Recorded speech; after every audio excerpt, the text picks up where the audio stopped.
In the 7th year, Jehoiada showed his strength. He made a covenant with the commanders of units of 100, Azariah, son of Jeroham, Ishmael, son of Jehohanan, Azariah, son of Obed, Maaseiah, son of Adaiah, and Elishaphat, son of Zichri. They went throughout Judah and gathered the Levites and the heads of Israelite families from all the towns. When they came to Jerusalem, the whole assembly made a covenant with the king at the temple of God. Jehoiada said to them, "The king's son shall reign, as the Lord promised concerning the descendants of David. Now this is what you are to do. A third of you priests and Levites who are going on duty on the Sabbath are to keep watch at the doors. A third of you at the royal palace, and a third at the foundation gate. And all the others are to be in the courtyards of the temple of the Lord.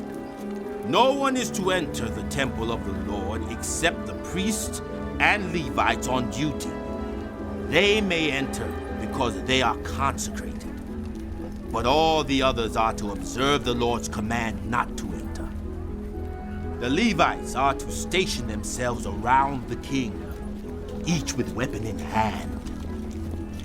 Anyone who enters the temple is to be put to death. Stay close to the king wherever he goes." The Levites and all the men of Judah did just as Jehoiada the priest ordered. Each one took his men, those who were going on duty on the Sabbath and those who were going off duty, for Jehoiada the priest had not released any of the divisions. Then he gave the commanders of units of 100 the spears and the large and small shields that had belonged to King David and that were in the temple of God. He stationed all the men, each with his weapon in his hand, around the king, near the altar and the temple, from the south side to the north side of the temple. Jehoiada and his sons brought out the king's son and put the crown on him. They presented him with a copy of the covenant and proclaimed him king. They anointed him and shouted, "Long live the king!" When Athaliah heard the noise of the people running and cheering the king, she went to them at the temple of the Lord.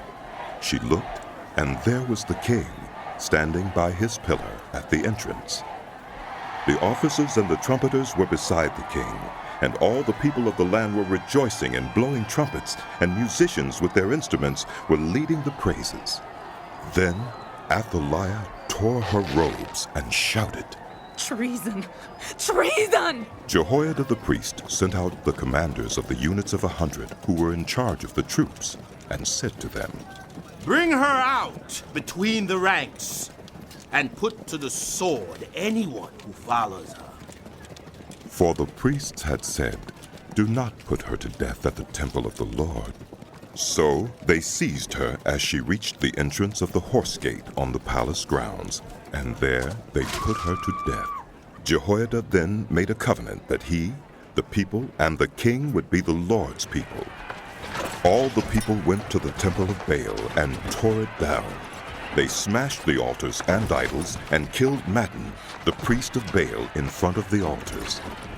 Then Jehoiada placed the oversight of the temple of the Lord in the hands of the Levitical priests, to whom David had made assignments in the temple, to present the burnt offerings of the Lord as written in the law of Moses, with rejoicing and singing, as David had ordered.